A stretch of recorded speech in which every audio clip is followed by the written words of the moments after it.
I'm delighted to be, for Capita to be the lead sponsor for this conference, and I'm also delighted to be amongst so many of the HR profession's thought leaders. As CEO, as I currently am of Capita Employee Benefits, I've actually had the pleasure of growing businesses with 10 people, with 100 people, 500 people, 2,500 people, and in all sorts of economic environments. And as we emerge from maybe 5 years of recession, and as our economy starts to gather some positive momentum, I don't think there's a better time than now for all of us to be in the business of people. We're all of us about to experience unprecedented change, and with that will clearly bring all of us unprecedented opportunity. I think that we have a perfect storm approaching, and all of us in this room, whether we're on the supplier side, whether we're on client side, we're being drawn in to the perfect storm. And I think it's time for all of us to become navigators. So whilst we keep our costs under control, we must recognize talent has choice. And we must navigate, all of us, to retain, to attract, and to inspire the people that we have in our businesses, because our talent has choice.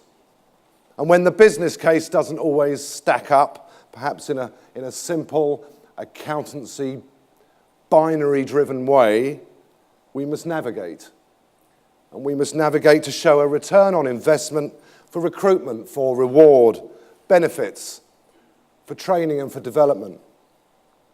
And whilst we look to demonstrate value and agree to relinquish the day-to-day control, as all of us yearn for accurate data, and as we build our business cases, we've got to navigate. And we need to leverage the benefits of partnerships between outsourcers, consultants, and in-house departments. All of our people are demanding more from us as employers, and technology is clearly advancing at breakneck speed. In the UK, we spend 1 in every 12 minutes on the internet. 8 out of 10 of us are using smartphones or tablets. Demand from all of our people around BYOD is gathering pace. The digital natives of today, teenagers, they're going to be our employees. They will be our clients of tomorrow.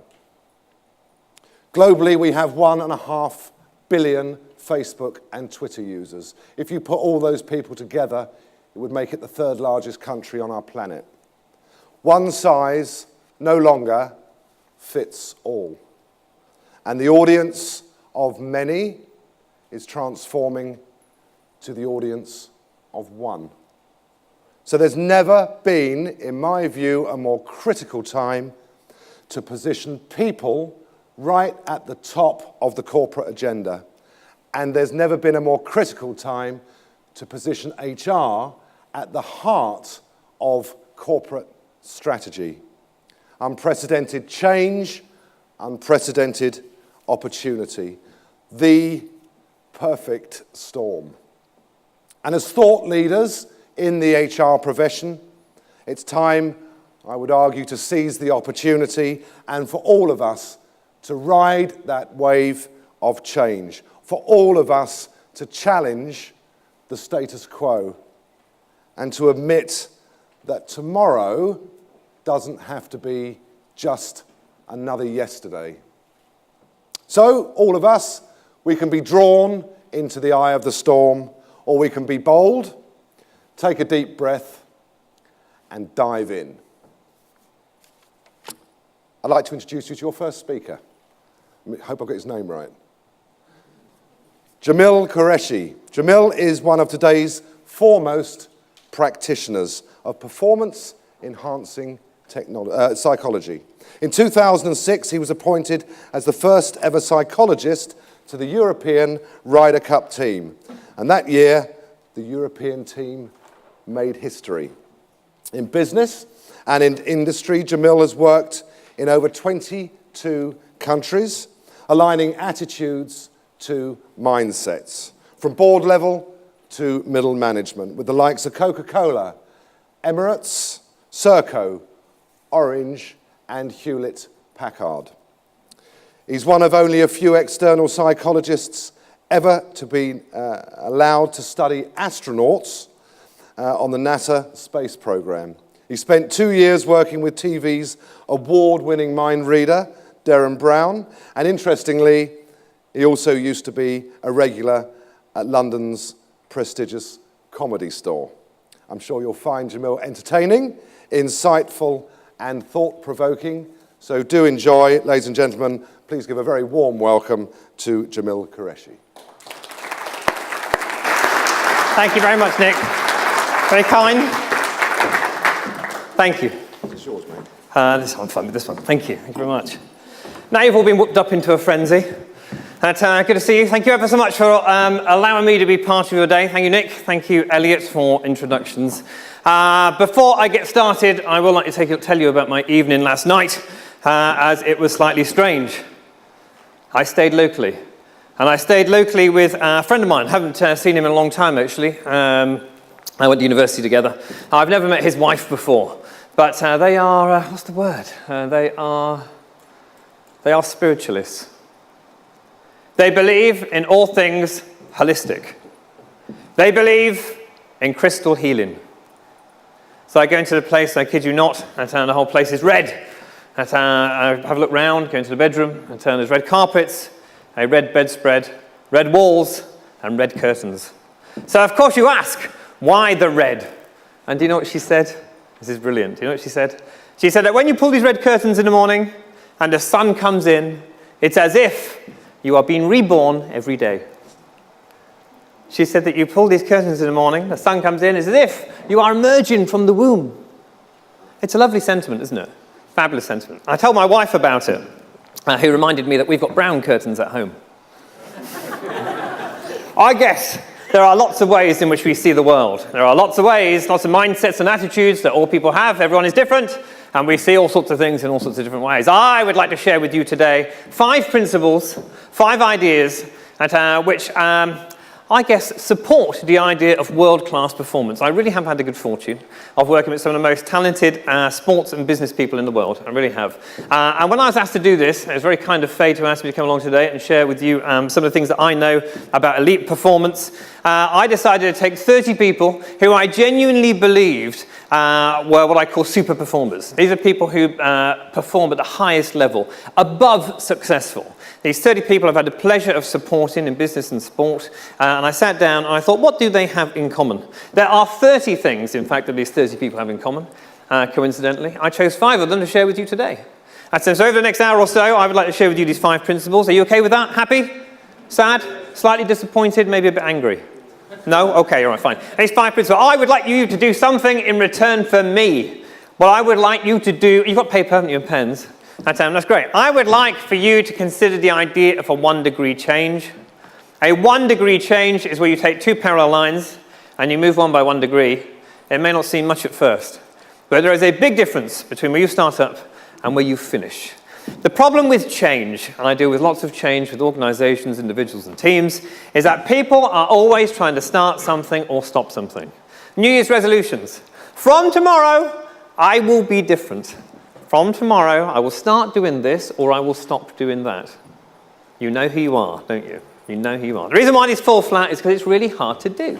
But I actually think that success in business, in sport, on an individual basis, with our teams can often come from doing something a little bit better than we did it before, occasionally, if we remember.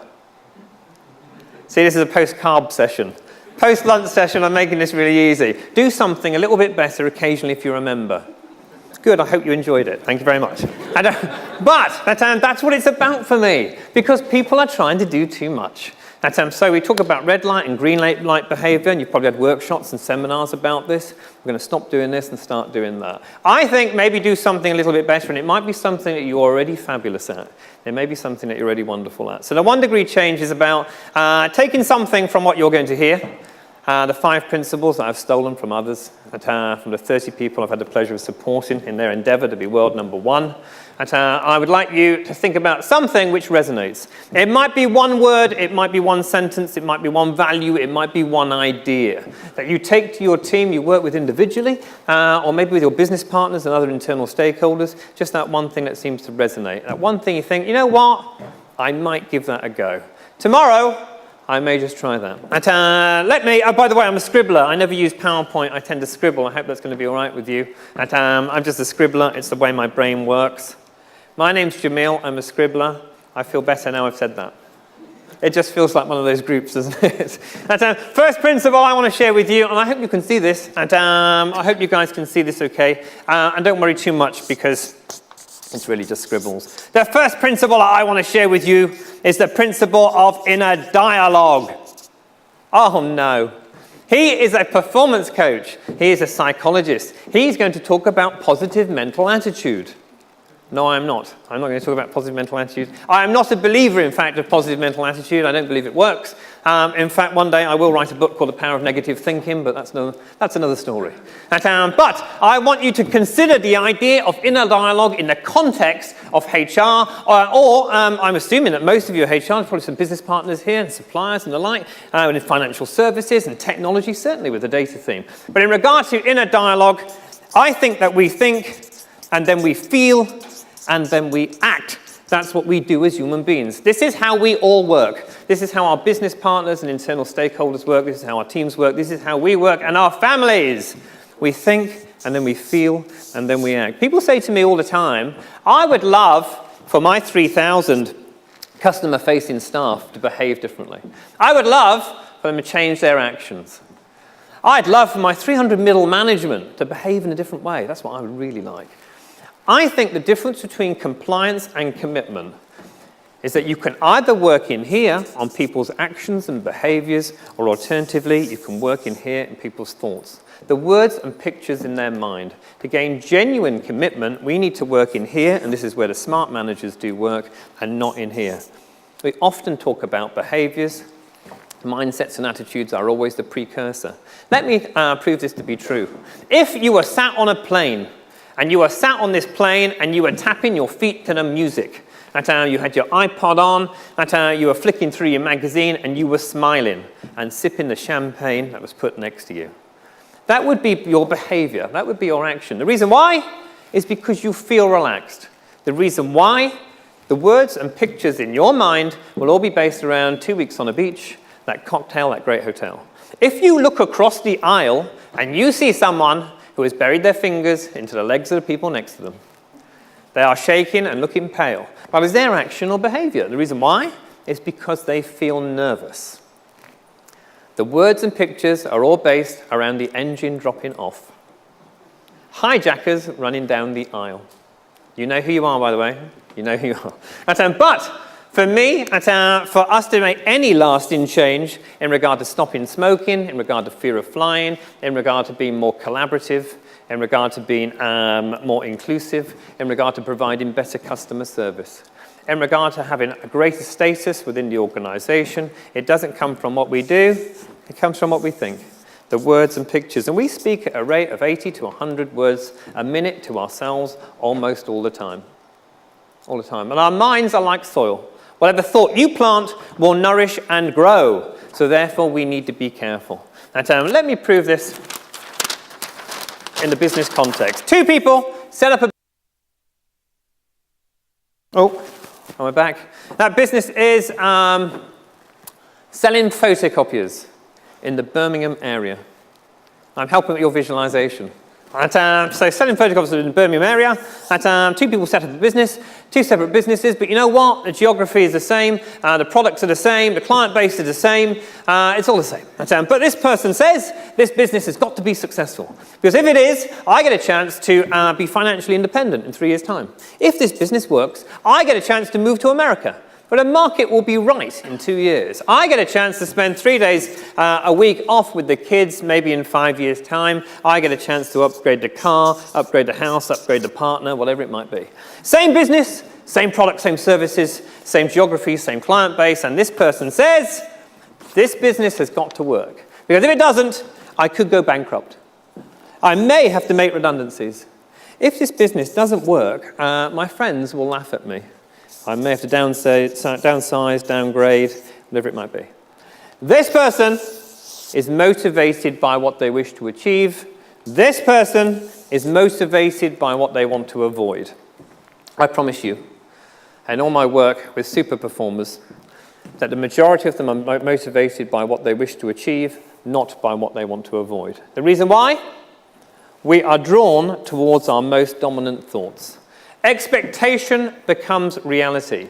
We get what we think about. That's what happens. How do these words, think, feel, and act, how do these words make you feel? Bankruptcy, redundancy, downsizing, downgrading. They make you feel pretty crap, don't they? That's what they do. But how many times do you hear them used, particularly in the context of HR?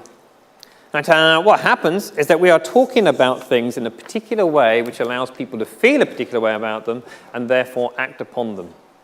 I promise you that I work with 3 golfers now inside the top 10 in the world. And I promise you that not one of them will stand on the first tee and say, don't hit it left. You know who you are, you golfers. Don't drop it in the water. Don't drop it in the water. In fact, I did some work with the late and great Gary Speed. I don't know if you remember him, footballer, fabulous footballer. But you know what? What a lot of people don't know about him is that he was a great penalty taker. He was a brilliant penalty taker. And if you ever spoke to him about what he thinks about when he takes penalties, he used to say that as soon as I know I'm going to take a penalty, what I would do is that I would not listen to the opposition players telling me I'm going to miss, the crowd. He said I would just put myself on loop with one question. And I would have a question which repeated in my mind all the time, which I didn't answer. And I wouldn't answer it until I was just about to kick the ball. So he would take his run up with this question on loop, on repeat, on repeat, on repeat, just about to kick the ball when he would answer the question. The question was, which way will I run, left or right, to celebrate having scored the goal? He would see success happen before it had taken place, motivated by what he wished to achieve, not by what he wanted to avoid. Don't miss it, don't hit the top, don't scuff it. But how many times in business are we motivated by what we wish to achieve? I spend a lot of my time in financial services. A lot of time in financial services. I promise you now, I work with people who are walking to work trying not to lose their job, trying not to be made redundant. I don't want to lose clients. Can you imagine walking to work trying not to lose an account?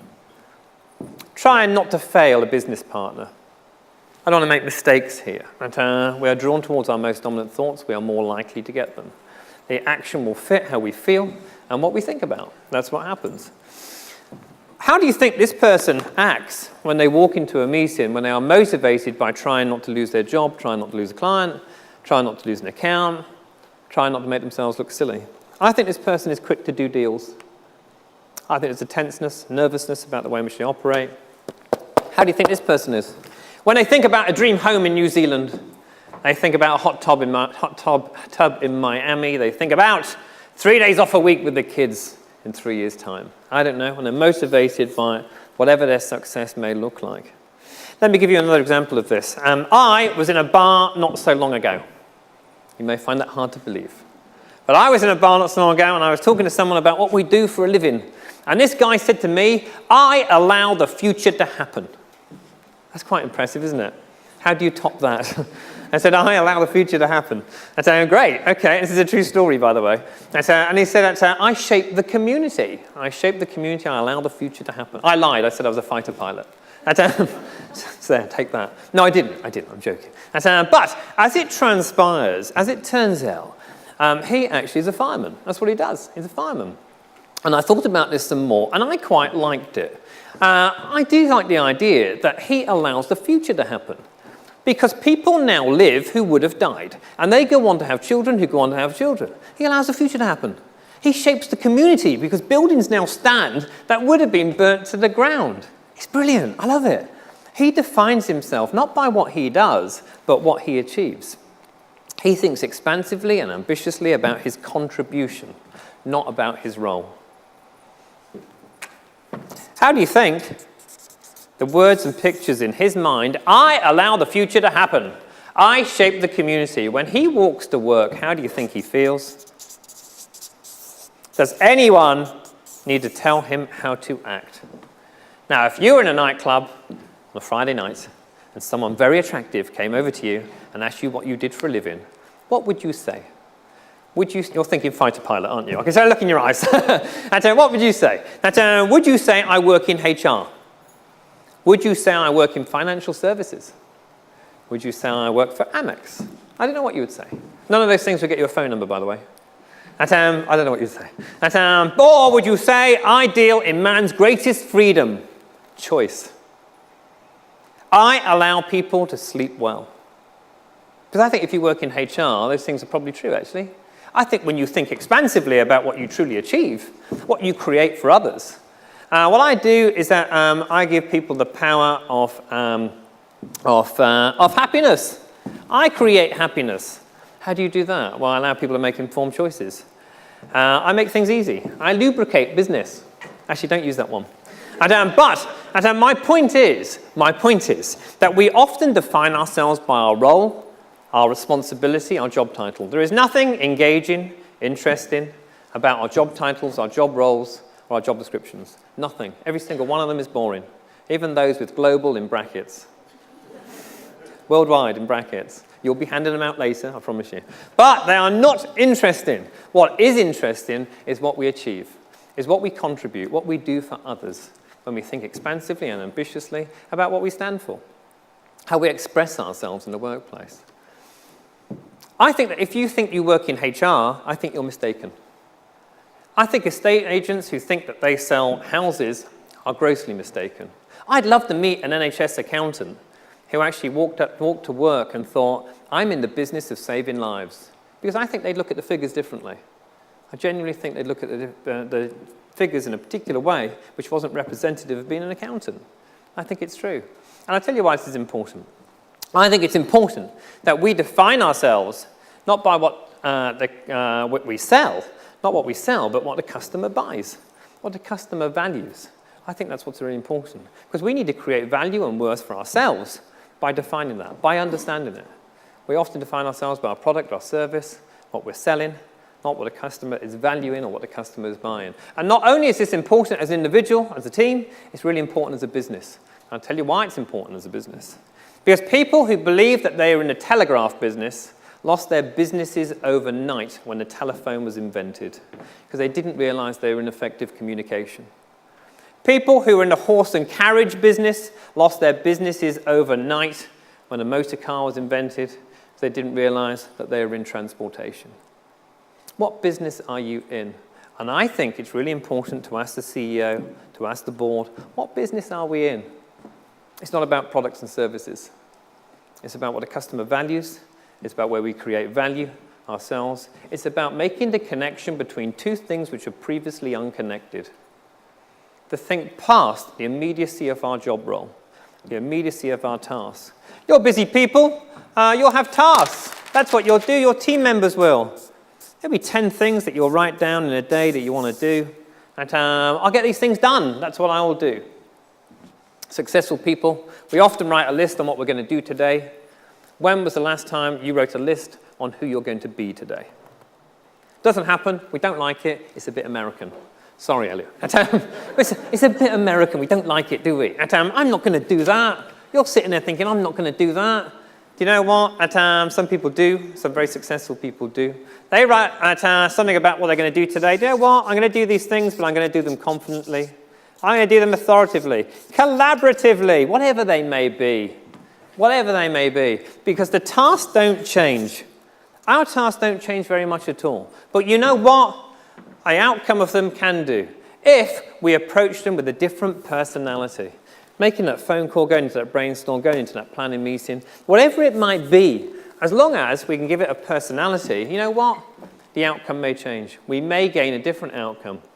Just simply by playing around with the words and pictures in our head. The principle of think, feel, and act, and inner dialogue. Point number 2 for you. I shared this with a golfer. This golfer was 300th in the world. I promise you he got into the top 30 just doing this. He did the principle of E plus R equals O as championed by Covey. E plus R equals O. The event is people let you down. That's what happens. They promise you're going to get something. And for you, it doesn't happen. Children run. When you tell them to walk, it rains. When you want it to be sunny, you get cut up on the way to work. The trains are late. That's the event. Plus the reaction equals the outcome. The event plus the reaction equals the outcome. Super performers, people who perform at exceptional levels in business and sport, spend the majority of their time in here. That's what they do. And the circle of influence, not the circle of concern. Trains are late, computer crashes, prospects lie to you about a decision-making authority. Timescales, they lie about budgets, business partners let you down, and your wife, Tammy, comes to bed at 3 o'clock in the morning drunk when you've got a really early start next day.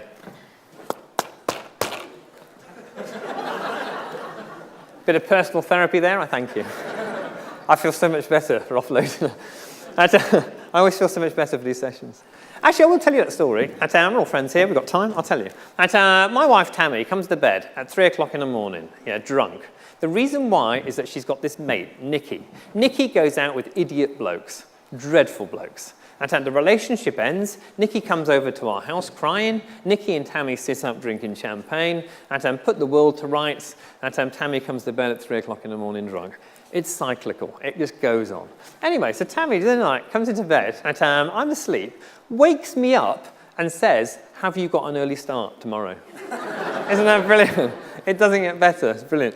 Anyway, so I said, "Yes, I have. I'm doing a talk." And I was doing a talk for Bupa at the time. So I'm doing a talk. So she goes and brushes her teeth. She comes back 5 minutes later, wakes me up again, and says, "What's your talk about?" I said that my talk is about my favourite sports people. And at the moment, I'm thinking O.J. Simpson. Go to sleep. I feel bad telling you that. The event plus the reaction equals outcome. The event, like Tammy, is a lighthouse principle. Lighthouses are stuck in rock. You cannot move a lighthouse. You can only smash yourself on the rocks trying. It is about spending time in here. I call this reaction or response ability. Responsibility. Blame looks backwards. Responsibility looks forwards. Blame looks backwards. Responsibility looks forwards. We must spend our time in here to be truly strategic. Be consultative, not in here, which I call the water cooler conversations. The incidents and accidents which push and pull us on a daily basis. We must learn to dance on a shifting carpet, not see the rug being pulled from under our feet. Data, new technology, new opportunities to network, and the landscape, which is portrayed to you by Nick, means there is great opportunity. And it can be perceived as that, or it can be perceived as adversity. But your success, your outcome, or opportunity will be determined by choice, and choice alone. I do not believe in circumstance or situation. I believe in choice. That's what I believe in.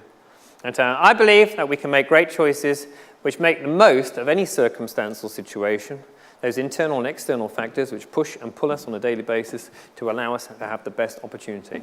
Is that true? Are we free to think what we want to think when we want to think it?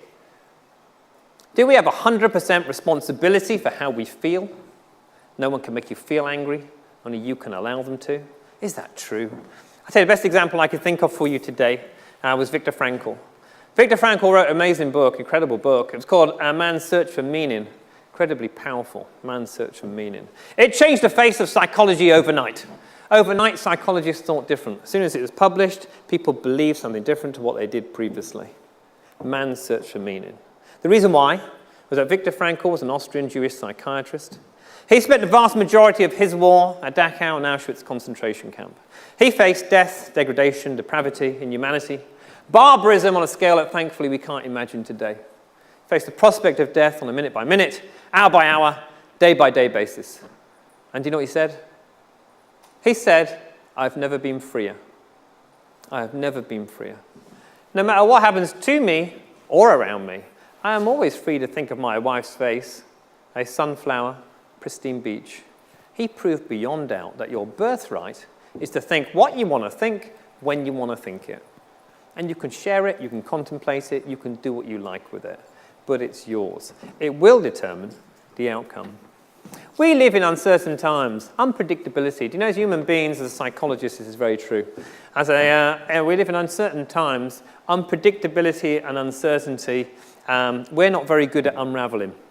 Yeah, so we get complexity and uncertainty mixed up. Complexity and uncertainty. We're not good at unraveling the two. But you think about how uncertain things are. You think about how much the world has changed since 2008.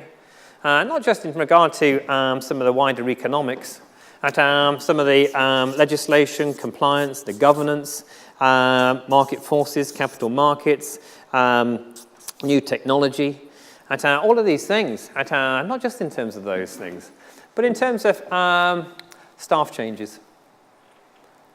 People in your organisation have got married, got divorced, had children leave home, had children come back home. I don't know which one's more stressful. But either way, everyone is going through change all the time. That's what happens. But we talk about it as though it's something which pushes us in a particular direction towards being unsuccessful.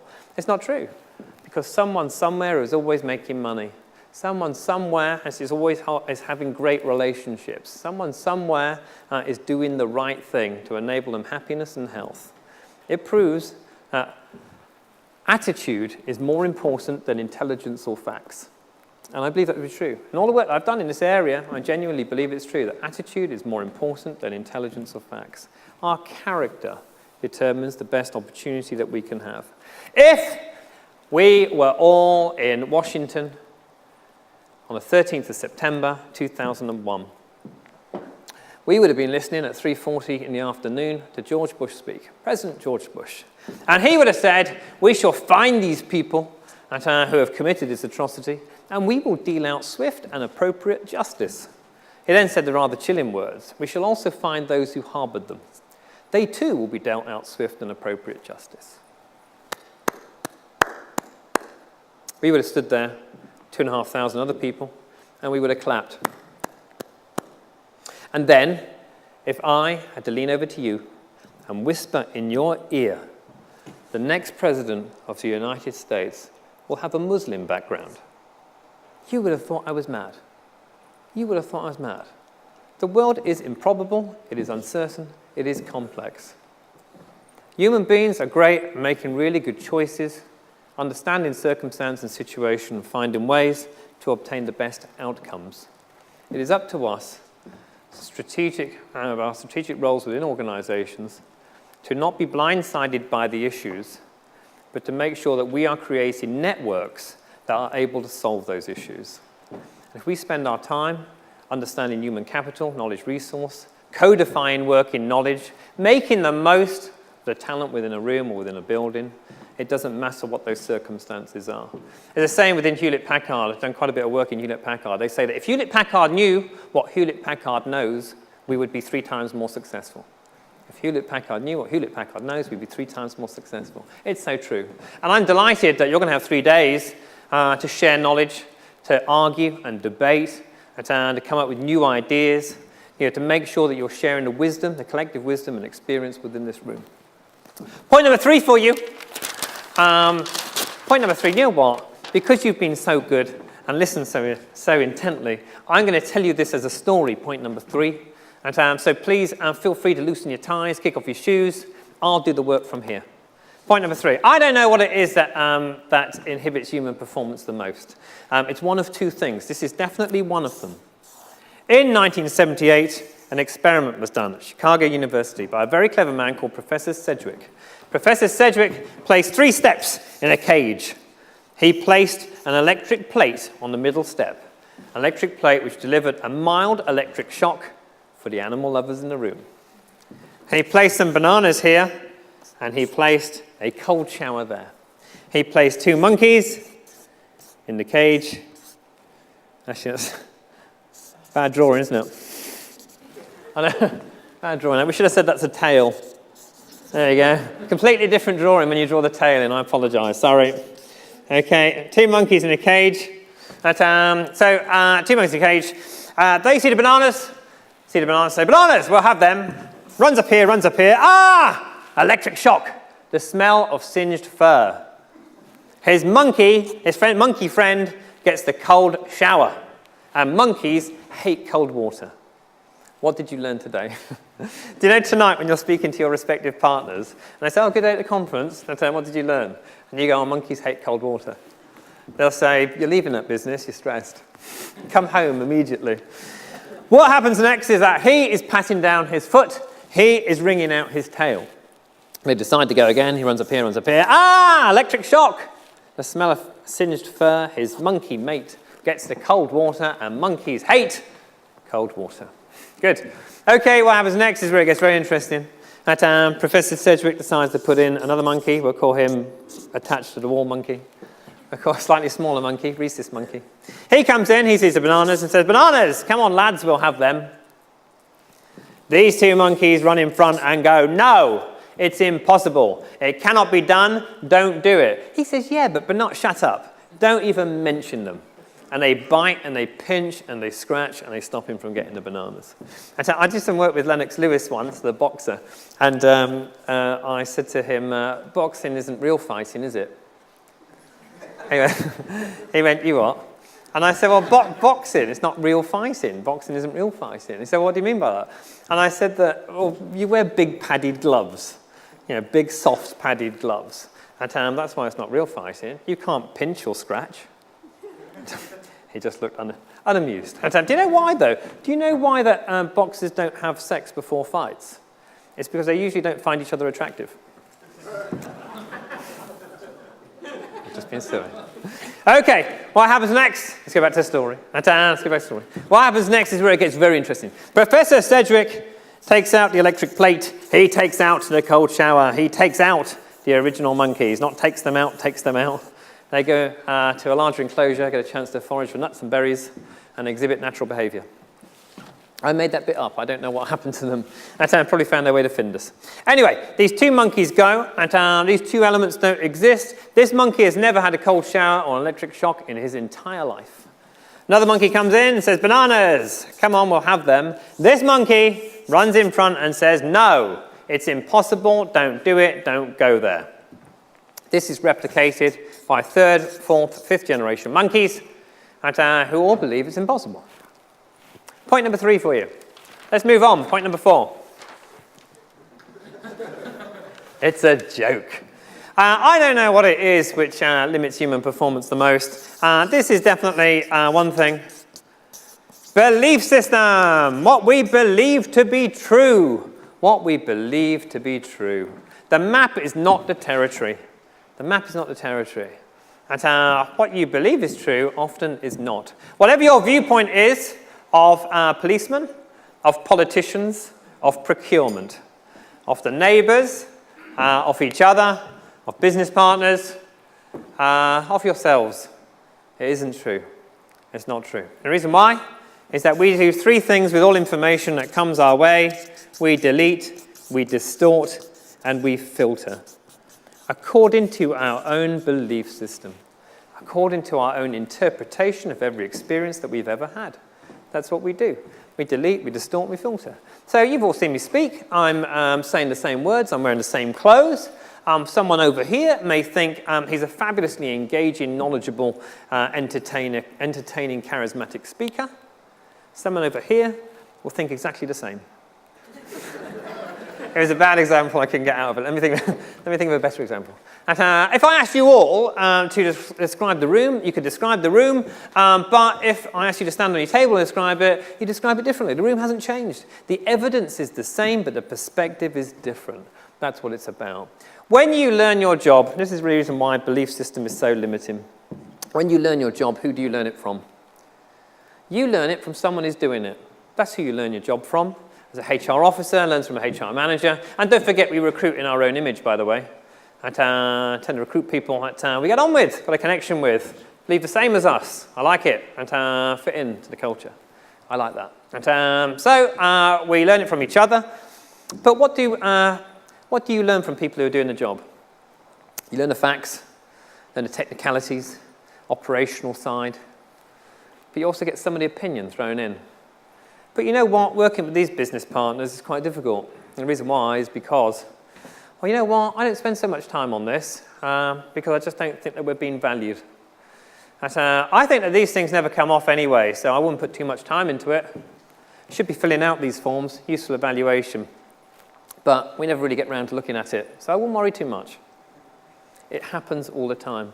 And what happens is that myth and folklore becomes protocol and process. And unfortunately, we start living by our belief systems. Our belief systems are incredibly limiting. I promise you now, on a more serious note, I promise you now that the hardest thing that I do for a living, it's the hardest thing in my job, be it in business or sport, is try to persuade people that the world that they are experiencing is merely a reflection of their own attitude towards it. When I do stuff on stakeholder management, on influence, on creating relationships, collaborative leadership, inclusive leadership, these sort of areas, I promise you the hardest thing that I do is try to persuade people the world that they're experiencing is merely a reflection of their own attitude towards it. The world reflects back. How many times have you heard someone say, I'll be nice to him when he's nice to me? We'll put some time into it when they do. But, we'll take them seriously when they take us seriously. That's what we'll do. And I think that it's important in business for us to change our inner world to change our outer world. For us to be treated in a different way, we have to value ourselves in a different way. We have to explore different words and different pictures, and to ask ourselves a little bit more about what we believe to be true. Sarkam-Vili, a Hungarian psychiatrist, did some amazing work into belief systems, some fascinating work in belief system. And he had a patient who believed that he was a corpse. He believed that he was a dead body. This patient came to see him one day, and the psychiatrist said to him, do you believe that dead bodies bleed? Patient thought about it. Don't be so ridiculous. Of course dead bodies don't bleed. It's the most ridiculous, absurd thing that I've heard. Sure enough, the psychiatrist grabbed a pin and stuck it into the patient's hand, and he bled. What did the patient say? My word, I didn't know, but dead bodies do bleed. We prove ourselves right even when we're wrong. That's what we do. We will look for the evidence all the time to support our viewpoint. How many times do you get an email from someone, you see the name, you see the title of the email, and you roll your eyes, and then you open it? Prejudice, belief system, what we believe to be true. The only way in which we can make great decisions is based upon gaining clarity of the evidence. As soon as we start to see things as good or bad, we have already labeled them. Our next decision is flawed. It's like looking into one of those distorted mirrors. We've now made a decision based upon the premise that this is good or bad. Whereas super performers, people who are world class, see things as they are. And they evaluate the facts accordingly. Because the best decisions are then made based upon not bias, but understanding. So as soon as we gain some knowledge of where we're at, we know where we're going. Therefore, we need to be careful of what we believe to be true. Now, there is a caveat. Like all good monkey stories, there is a twist in the tale. Professor Sedgwick found out that 1 in 78 monkeys was the rogue monkey. The rogue monkey. A set of experiments called the rogue monkey experiments. And a rogue monkey experiment that came to light that 1 in 78 monkeys chose not to believe the evidence. They would simply climb the steps and eat the bananas with no penalties. That's what would happen. I cannot tell you the value of a rogue monkey within your organization. I cannot tell you the value of it. Every single thing that's worth having on this planet has come from rogue monkey thinking. Space travel, great musical compositions, beautiful artworks, television, the Saturdays, everything that's worth having on this planet. I made that bit up just to see if you were listening. Forget the Saturdays. But everything that's been worth having on this planet has come from rogue monkey thinking. The ability to think differently. I think the future has already happened. It's just unevenly distributed. Interesting presentation from Elliot. Interesting thoughts from Nick in regard to some of the opportunity and challenge. I think some people get it. I think some people just understand it. I think that people are ahead of the game because they see that second wave of innovation. They see something happening, and something will happen as a result of it. They can see into the future. And we need to prepare ourselves for the abandonment of everything that we do. And this is why I'm delighted that today, and the next few days, is about networking, communicating. I don't think that companies compete against companies anymore. I genuinely believe that networks compete against networks. Genuinely believe that's true. And all the work that I'm doing at the moment in this particular space of collaboration, I honestly believe that's the case. And so if that is the case, if I am right on that one, and I'm not sure, it's up for debate. And I believe that what we need to do is to prepare ourselves for the abandonment of what we do now, because in 5, 10, 15 years' time, what we are doing in regard to communicating and networking and data, areas of outsourcing, could be a reality now, if we have a mindset to believe that there may be a better way of doing what we're doing now. See, the problem with HR problems is that they're solved by HR people. I don't mean to do you a disservice. It's exactly the same in financial services, exactly the same in marketing. You've got a marketing problem, who does it come to solve? Marketing people. And what do marketing people do about it? They get their marketing brains on, and that's what they do. And we look at things in a particular way. How often do we challenge? We often talk about challenge, conflict in an environment. In high-performing teams, by the way, it's really important, really high levels of conflict or challenge. Rogue monkey thinking, by the way, is not about breaking the rules. Rogue monkey thinking is about challenge. It's about saying, why can't it be done? Or is this the best way of doing it? It can be quite simple. So it doesn't necessarily mean about breaking rules. It's about working within wider parameters. It's about just changing some things around. That's what it's about, and thinking creatively. I think creativity, by the way, is something that we unlearn. It's one of the few skill sets, by the way, that we actually unlearn creativity. So we need to be careful. And we need to exercise creativity. I don't know how many games you play which are creative. There's some organizations who do this brilliantly, who play these fabulous games all the time. Just very, very briefly, Emirates Airlines, one game that they play is Who Killed Our Business? It's a frightening game to play, but if you're feeling brave, have a go. If a super competitor moved in tonight who took away all our business tomorrow, we were redundant within 24 hours, and no one wanted to do business with us because a super competitor had moved in. What would they look like? What would they be doing which was so good that we couldn't compete? You might want to do it as a function, not necessarily as an organization. If we were outsourced tomorrow, the whole HR department gone elsewhere, what would be so brilliant about that outsourced function that we wouldn't have a job within 24 hours? It's a frightening game to play, but a good one. And something else that Emirates do is that they have an astonishment day, which is quite interesting. Jacques Denon, a French psychologist, he said that after 14 days, we internalize the norm. What that means is that after 14 days, we lose the astonishing. So you come into an organization, and you come and work in a company, and you look around you, and certain things astonish you. But after 21 days, 48 days, whatever it might be, you lose the astonishing. You just become part of it. You fit into the culture. You're now part of it. People have their coffees at a certain time. You're going to do the same. People act in a particular way. People turn up at particular times to meetings, and we just become part of it. That's what happens. We lose the astonishing. So what Emirates have decided to do in their sales function is track the astonishing. So instead of having an exit interviews, they've done away with all their exit interviews. There's no exit interviews, but you are interviewed within the first 14 days. And they track what's called tracking the astonishing. It's a brilliant report, 48-page report. They've got some amazing insight from it, incredible insight. So people have walked into the organization. By the way, there's no time set for this meeting. You're not told about it. You are usually grabbed in a corridor and bundled into a room. And they say, what astonishes you? What truly astonishes you? And people say, you know what? If I can be honest with you, I never thought that you guys would be so bad at doing this. I thought, when I count, your reputation in the marketplace is superb. Actually, here, you do it really badly. We did it better at British Airways. Or someone says that, you know what, you don't even play this up. In regard to reputation, you don't even play this up, but you've got some great people doing some great stuff here. I didn't even know that. I'm delighted to be here. And that's lost in time. People just fit in. So therefore, it's a great way of working.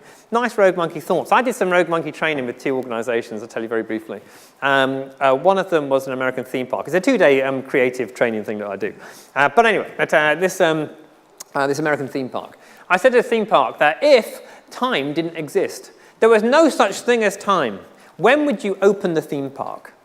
So you can't open it according to a clock. When would you open it? But the one rule to this, the one rule, is that it must be commercially unsuccessful. So it's got to put you out of business. So can't use time, and it's got to be a useless idea. Someone said, we'll only open this theme park. We'll only open this theme park when we get 12 red shirts in a queue. It's the only time it'll ever be open. Someone else said it will open once a year, and it will be at a full moon. It's the only time that it's open. They commercialized both of those ideas. They are in practice today, in place today, both commercially very successful. What happens is that a local baseball team wear red shirts. If you wear the local baseball team shirt, you get in at a set price, reduced price at peak times, certain peak times, and you also get in half an hour early on certain days. They now open up the theme park at a full moon. They open up the surf machine, serve cocktails. It's a bit of an adult party, at a full moon party, commercially very successful. We also did a rogue monkey training at Harrods and said that if you couldn't sell anything, if you were not allowed to sell anything, how would you make money? So you're a shop, retail outlet, but you're not allowed to sell anything, how do you make money? Someone said, you know what, we would charge to get in. Because people walk through these doors and don't buy anything. Loads of tourists come in, iconic building, let's charge 10 quid a head. Mohammed Al-Fayed at the time liked it so much, he said, that's not crazy, we should be doing this. It didn't happen, 10 quid to walk through the door. I quite like it, 100% profit, nice idea. Someone else said, you know what, we should get license and marriages. That's what we should do, iconic building, status brand. Maybe people want to get married here. We get license for marriages, I like it. Nice idea. They didn't commercialize either of those ideas. It never happened. What did happen, though, was they took the marriage idea a little bit further. On the 4th floor of Harrods, now, you can get your pets married. You can take your dogs, your cats, you can take them up there and you can get them married. There's now a pet marriage service on the 4th floor of Harrods, which has come about through rogue monkey thinking. How much money did Harrods make last year from pet weddings alone?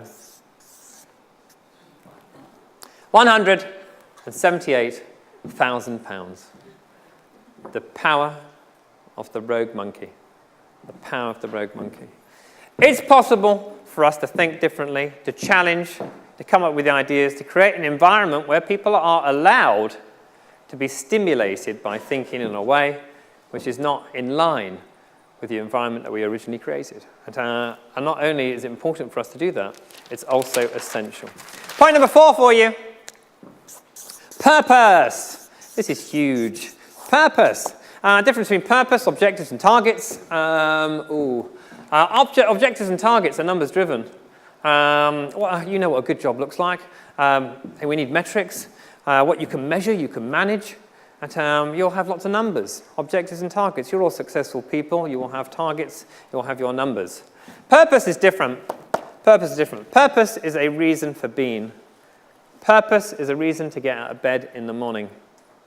Purpose is never achieved. It's attained on a daily basis. That's the difference. And we need purpose to optimize our talent. I promise you now, the 30 people that, on a more serious note, that I tried to analyze a little bit in regard to their thinking for today. 7 of them had got to number 1 in the world at what they did. I promise you that this featured really highly. This is one of the easiest things for me to fill out about these 30 people, was that every single one of them had purpose. Every single one of them had lost themselves to something which was bigger than them. That's what they had done. And there was something, this is why Richard Branson keeps working, it's why Tiger Woods keeps working. And it's because it's attained on a daily basis and never achieved. Purpose, and we need to find it. It's essential that we find it in regard to our roles, in regard to our function, what we stand for, and we create it with other teams. I could say it's almost a guiding light. We could spend so much time on this one. How do we do it for ourselves as individuals? This is you. I don't know why you go to work. People go to work for all sorts of reasons. People go to work because they like the money. People go to work because it's close to home. People go to work because they want to work with people who are dynamic and innovative within their industry. People go to work because it's for a brand which has a halo effect within the sector. People go to work because they want to be part of a fast-growing, progressive and dynamic organization. People go to work because of all sorts of reasons. If we can align that to our team, to the people that we work with and surround ourselves on a daily basis. And those values are the same for the brand as a whole. It moves both ways, the values. Then we get a common purpose, get enthusiasm and energy behind what we do. We start to chase our passion more than our pension. Our vocation becomes our vacation. We just get involved in stuff that we really enjoy doing. This comes back to inner dialogue. What do you do for a living? You don't do HR. And what do you do? And what do you make happen? What do you achieve? What do you contribute? And what is it that I would do if I wasn't getting paid to do it? And how do I get a chance to express this in the workplace? How do you allow others to feel the same in regard to their responsibility? Gaining ownership over their own happiness levels and making sure that others are brought along with that particular journey. How do we make sure that takes place? And how do we discover it? How do we discover our purpose? This is a difficult one for you. How do we do the meaning of life in 10 minutes? I think we ask why. We ask why 5 times. It's a really good question. I think that when we peel away the layers, it's root cause analysis it's called. Great questioning, by the way. A very clever Japanese professor. I spent some time in Japan looking at manufacturing techniques, because I believe that you can turn them into psychological techniques, and you can actually. It's Kaizen techniques, these continuous improvement techniques. Asking why 5 times is a great way of getting to the root cause, the real reason. I think it's absolutely brilliant. It's a very clever Japanese professor, spent 20 years of his life deciding that why was the most important question in the English language. He wasted his time. Every single 5-year-old on earth already knew it. Can I have an ice cream? No. Why? Because you just had one. Or why can't I have another? Because it's heading towards lunchtime. Why? Because we always have lunch at this time. You see the floor. Why? Shut up. Other techniques are available. I'm from Essex, is what we do. I haven't got a 5-year-old. I was just guessing at what you would do. But why is a great question, because it peels away the layers. That's what it does. I mean, people come to you and say, hang on a minute, this is what we need.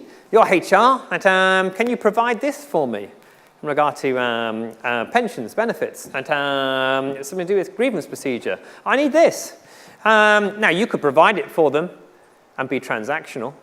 You can be a supplier. Or you could say, why do you need it? And I say, well, because we do. Why? Well, we do because we're losing market share. What we need to do is recruit new talent in this particular area. Or why? Oh, because there's been great investment in that area. Some private equity places have got in. Some of the niche competitors we've allowed to survive. We've suffered from competitive myopia. We've only really been concerned with those around us. But you know what? Now in data, technology, some new players. And it's stealing market share. We need to get some new talent in. We're now becoming business partners. We're now being consultative. We're now understanding the business reason on why we need to provide our experience and expertise. We're moving from transactional to transformational, as you've done before, you've covered before. And when we start to ask why. We don't ask why of our customers enough. We don't even ask it of ourselves enough. Because if you do get to the right real cause. I mean, I was being provocative. When I said that we do our jobs for lots of reasons, one of them might be money. You know what? Even that, as a shallow reason, you can peel away the layers. I just do it for the money. I don't care about customer service. I genuinely don't. I do it for the money. I don't care about my colleagues. I don't care about the business. I do it for the money. What do you do with the money? Why? Well, because I want to buy a house. Why? And because I like the idea of possession, I like the idea of ownership. And why? Well, because it shows that I'm getting somewhere. You know, I feel that I'm moving from a particular place to another place when I've got something to show for it. It's now about self-esteem. It's now about recognition. It's not about the money at all. I actually did this as an investigative way of working with a group of management in a retail company. And there's a nice story which came from it. And this boss had someone come up to him and say, I want more money.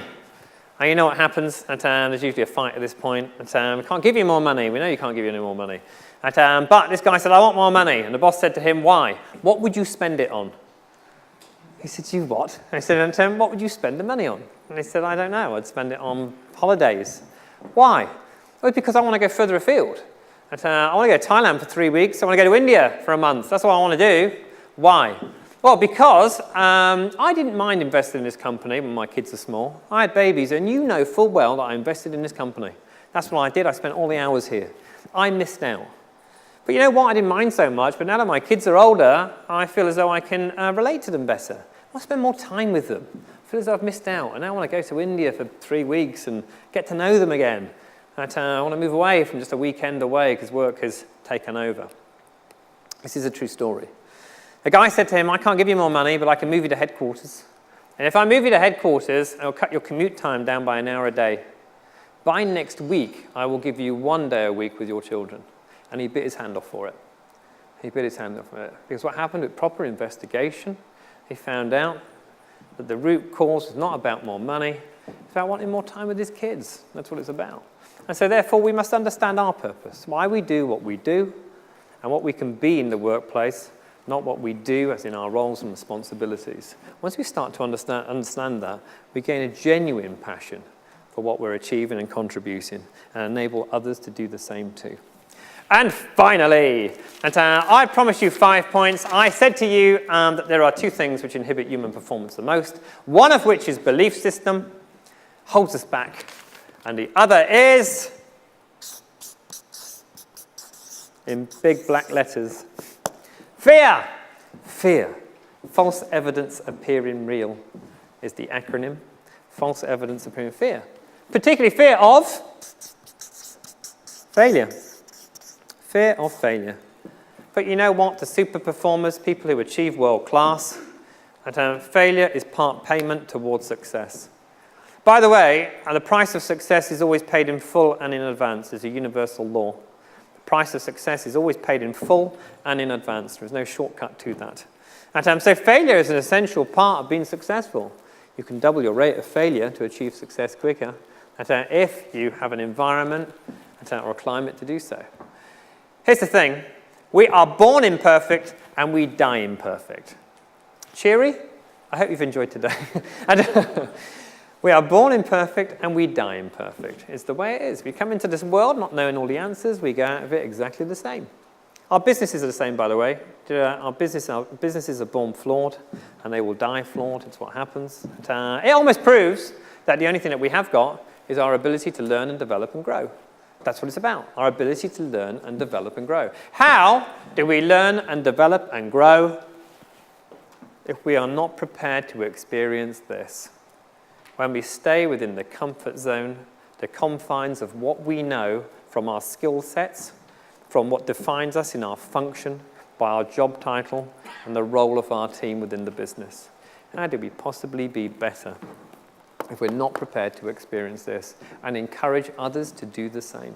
Do you know what? Every single thing that you know how to do now, everything that you know how to do now, so it's writing with a pen, eating with a knife and fork, walking, talking, whatever it might be, everything that you know how to do now, you have learnt by repeatedly failing at it. This is why we are necessarily imperfect. So every single thing that you are doing now, you have learnt how to do. And you did it by repeatedly failing. Walking is a really good example, by the way. Walking, you spent 1.5 years of your life, every single day, all day, trying to walk. Even when you're trying to upright yourself, to be a biped as a baby, strengthening the back, everything was heading towards walking. But you spent 1.5 years all day, every day, repeatedly failing to get to that point where you get up, wobble about, and fall straight down. As some of you might be doing at the bar tonight. But can you imagine if you learnt how to walk aged 30? Can you imagine? You would get up to walk and you would fall down, and all of your friends would laugh at you. And then what would happen is that you would get up to walk and you would fall down. And someone would say, buy a book. I've bought a book. It's a great book. And loads of statistics, loads of diagrams, loads of drawings. It will teach you how to do it. You buy the book, plow through it, you get up to walk and you fall down. Someone says, I'll teach you. Don't worry. I'm almost running. So I'll teach you how to walk. It's easy. They're a bad teacher. And biomechanically, they're different. You get up to walk and you fall down. And then what do? You justify why crawling is where it's at.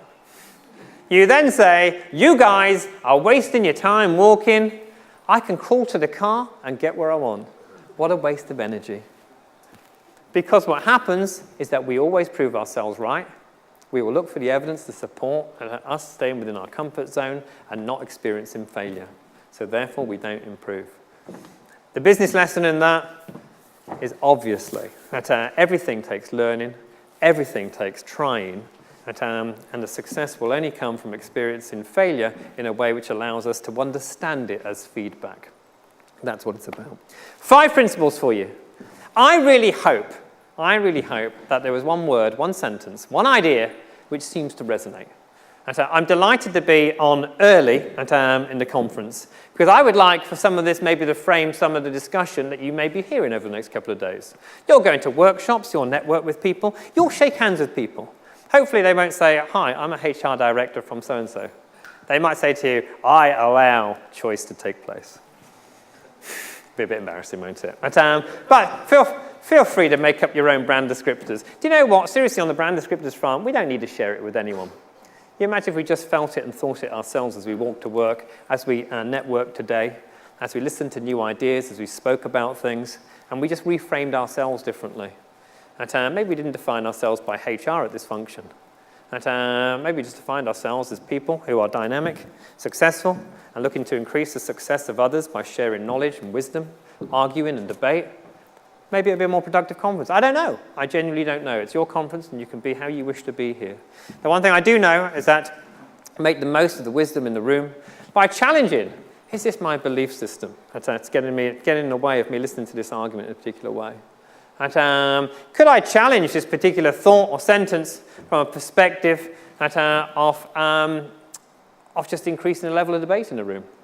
If I change my inner dialogue and I approach this particular presentation in this way, or listened in a particular way, would I be hearing things differently? Will I pick up on something in a way which gives me a new perspective on the evidence? I'll leave it with you. I've been delighted to be part of your conference. I'm doing a workshop on Thursday about employee engagement, rhetoric or reality. Feel free to join me on Thursday. I know that you've got some fabulous speakers, you've got some fabulous workshops, and some amazing talent in the room. I appreciate your time now. I'm going to be around if anyone wants to know any further about any of the principles, any of the ideas, any of the organizations I've worked with that might be doing some stuff which might be helpful to share with you. I'll be delighted to share anything I can to make your time here productive. Thank you ever so much indeed.